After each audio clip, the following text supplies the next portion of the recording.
Welcome to the top. the top.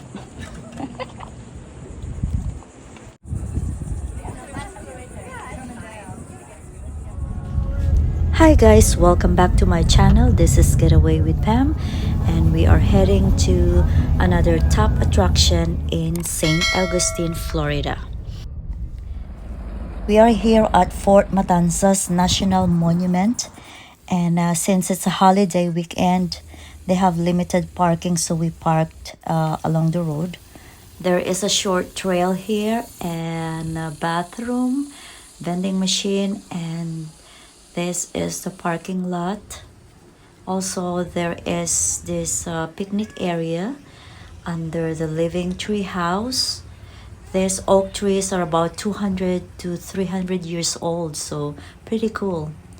And it's so nice in here. Very nice. The admission here is absolutely free. You can enter the park or take the ferry to the port for free. There is a 5 to 7 minute ferry boat ride to get to the monument. You don't need to get tickets in advance. However, you do need a ferry pass from the visitor center here. So I advise you to come here really early if you want to do the certain time, because we got our ticket at around 9 o'clock for the 12:30 ferry boat ride. So please arrive early because the ticket is limited. And of course, while waiting, you can see this beautiful sceneries here. This Fort Matanzas National Monument was built by the Spanish in 1742 to guard the Matanzas Inlet here in St Augustine, which is the oldest city in America. And then it was designated a United States National Monument on October 1924. So we are approaching the site already, and it takes only like less than 10 minutes to get here.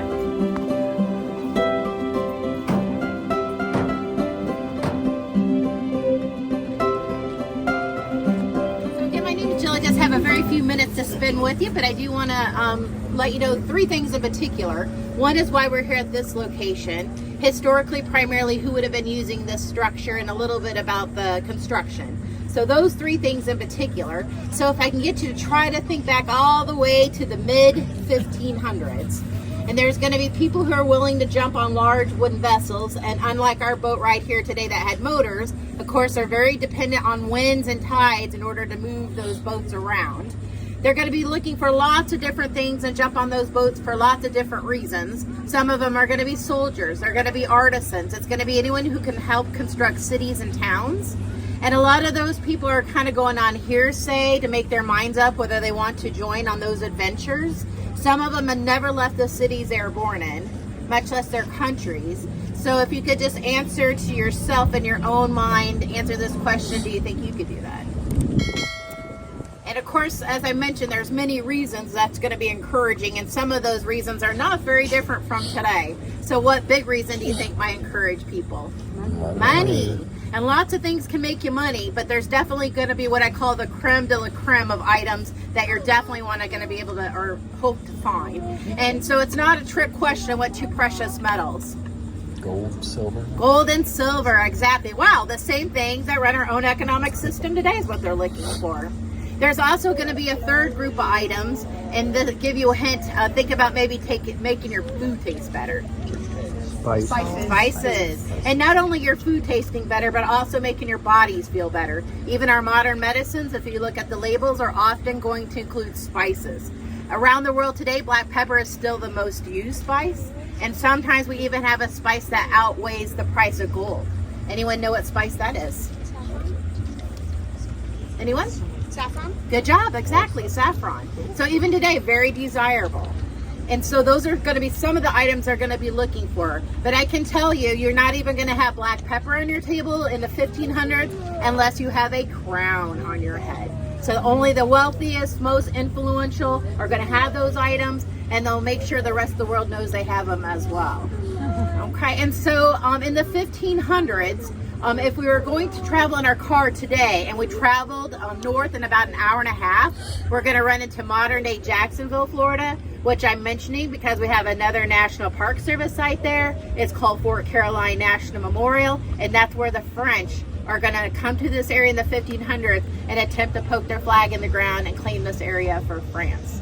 If we're in our boat, we travel up the river in about 14 miles. We hit our oldest continuous city we have in the U.S. today. What city is that, guys? St Augustine. Exactly. Not very hard to imagine. That's the area where the Spanish are going to poke their flag in the ground in the 1500s and claim this area. I saw a cartoon. It has exactly that going on. It has the French, it has the Spanish, but there is a third person in that cartoon. It's a Timucuan, one of the native people who would have been using this area for hundreds and thousands of years. And in that cartoon, the Timucuan is saying, shoot, sure wish we would have known about a flag.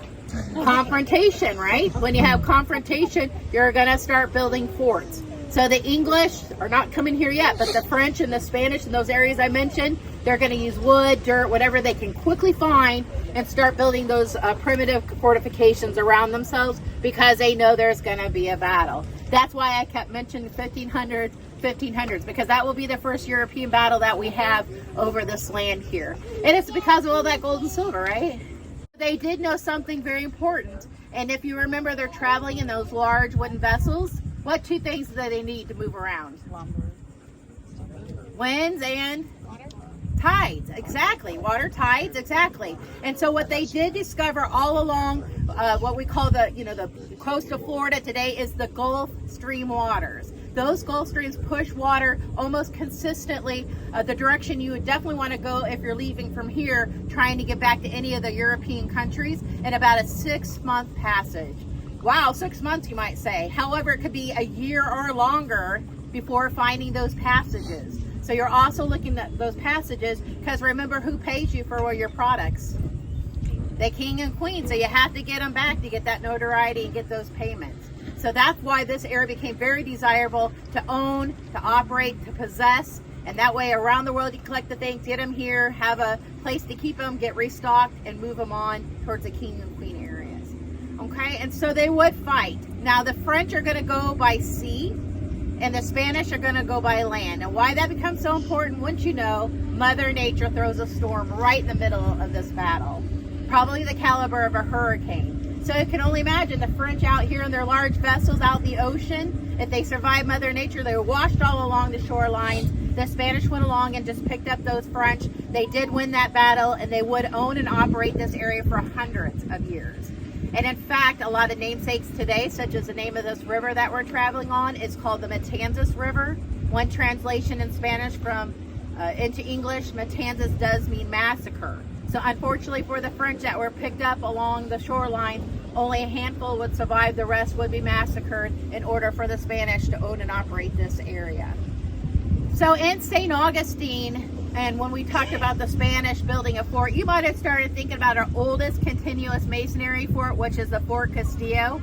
Jumping from the 1500s all the way to the 1600s is when that breaks ground in that area for that fort. So it took that long to get continuing support from Spain to continue to grow in this area.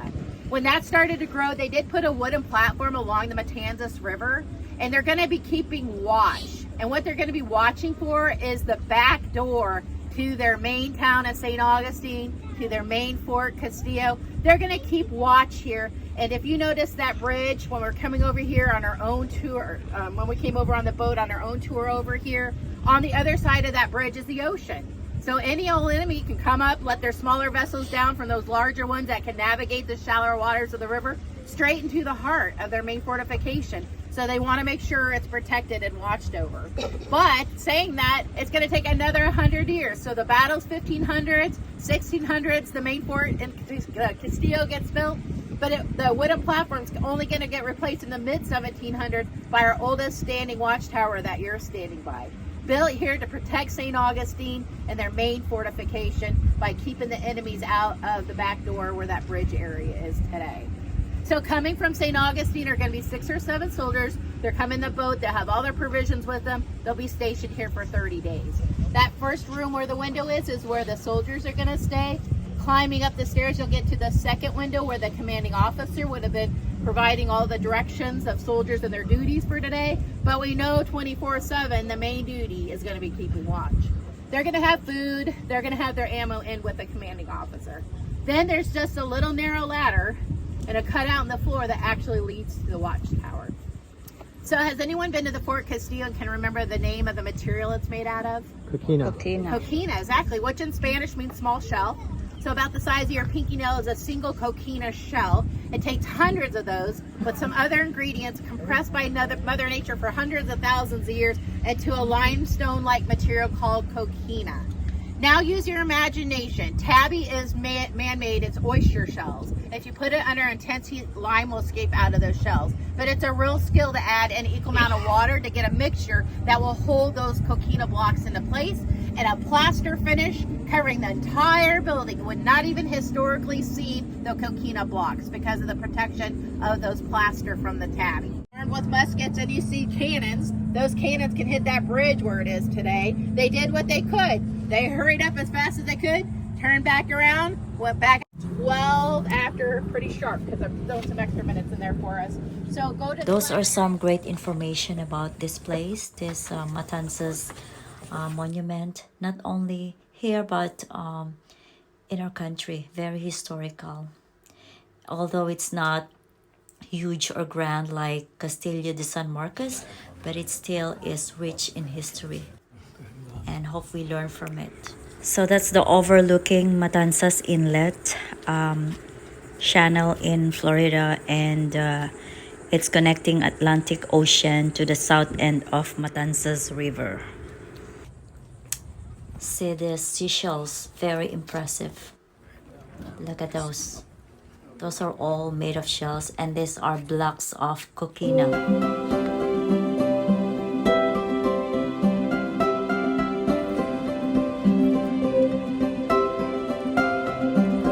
Water cistern is their water storage.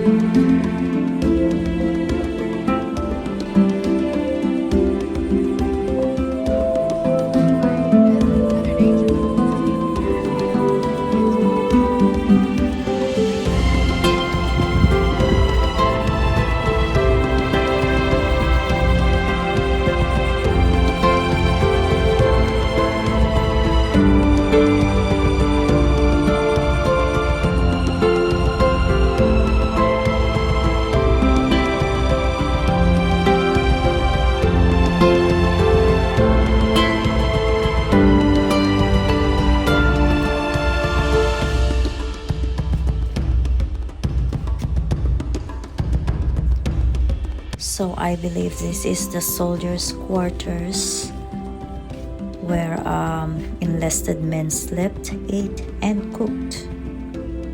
So it had a long wooden sleeping platform, benches and tables, and small openings for firing muskets. Let's check out this changing landscape here. Wow. Original photos in 1800, 1900. That's how the fort looked. Dilapidated.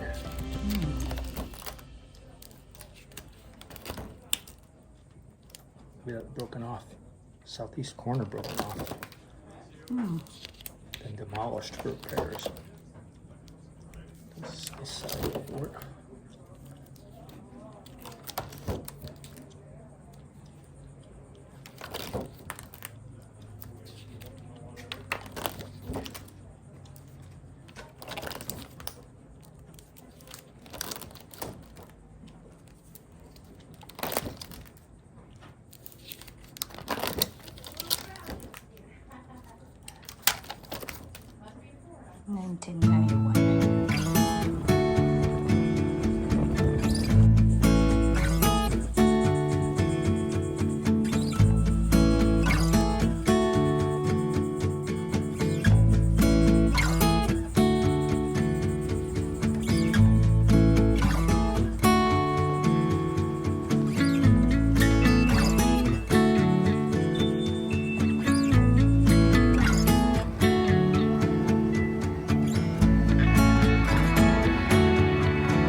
watching. I'll see you again soon.